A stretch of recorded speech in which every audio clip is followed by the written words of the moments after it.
Next up on our program, a man who says he's never been on Fox News. And he says if he ever was, they might not invite him back. Rick Johnson, no stranger to broadcast media, though, and helping to spread the word among grassroots across the airwaves and the internet, formerly of Paul Revere Radio. It is Rick that joins us today to explain his new role with OathKeepers of North Carolina. How many of you know about OathKeepers? Some insights now into the events here in King. Please welcome Rick Johnson.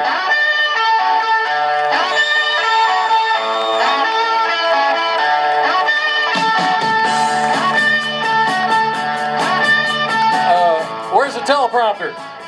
You promised me a teleprompter. It's not that. Dang. Hey, I want to welcome you all to church. Glad to have you. God bless you. Listen, if you're a World War II veteran, raise your hand. Let's hear it. Any World War II? Korea. We're going to get some, I know. Vietnam. There you go. God bless you. Panama, Grenada, and all those little bitty ones. Hepla, there you go. Desert Storm. Getting better. How about our current veterans from Afghanistan and Iraq? Yeah. Let's give them all a hand.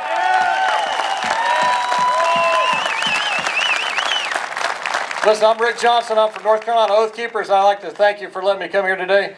Are there any OathKeepers out there? Right here, brother. I see a few. All right, good deal. Sign me up. Come on down. All right. The situation here at King is very tragic, and I can't imagine how this happened. 30 years ago, if I'd have been told that this was going to take place, I would have told you that you're a liar. It just couldn't happen. I don't understand why a veteran would despise the image of a fellow soldier kneeling in prayer. I cannot understand that.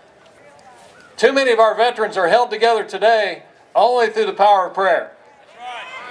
Too many of us have suffered the wounds, psychological and physical, and only through the power of prayer do we stand today. Amen. And for somebody to despise a veteran kneeling in prayer, I feel for you, brother. Go back to where you come. I'll pray for you. I've actually heard he's moved out of town. Is that right? Yes, sir. Yes. I know a good place near Bagram he can go. Anybody want to help me pay for it? Yeah. All right. I got some questions for those of you who raised your right hand and swore the oath to the Constitution of the United States. And I know there's a lot of you out there. When did we become the nation controlled by the most offended?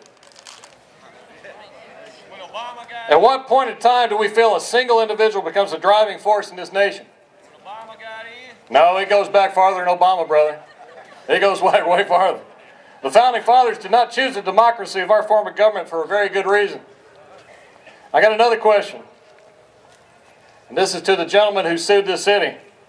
Would you have threatened your lawsuit if the offending flag or statue had a crescent moon? Would you have had the gall? Would you have the... You know where I'm going.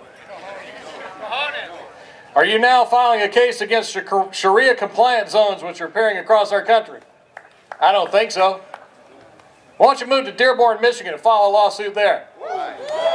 I'll help pay your ticket.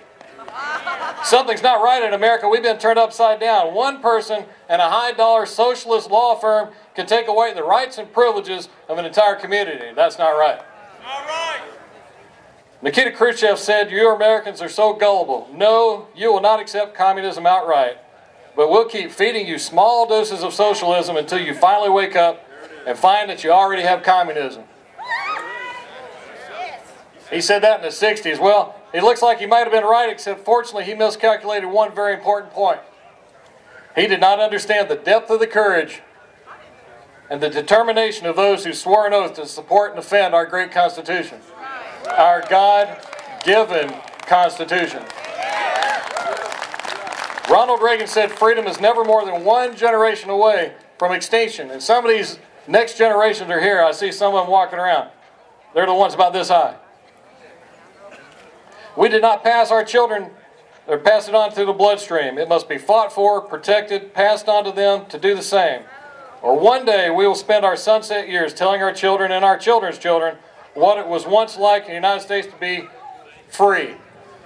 I will not let that happen. You will not let that happen. Yeah. We have had enough. We're not going to take it. Raise your hand if you swore an oath to support the Constitution and you still defend it today. Look around, people. This is where it's at. Now, Stokes County has a new Oath Keepers chapter opening up, trying to get it to going today. Right over here is the leadership for that new organization. His name is Dennis McClure. See Dennis afterwards. Somebody said sign me up. If you live in Stokes County, see him. If not, come see me. I'll hook you up with somebody in the state. We have a rally the 29th of March. Go to NCOathKeepers.org. NCOathKeepers.org. You can find out more information. God bless you. Let's hear it if you're an Oath Keeper.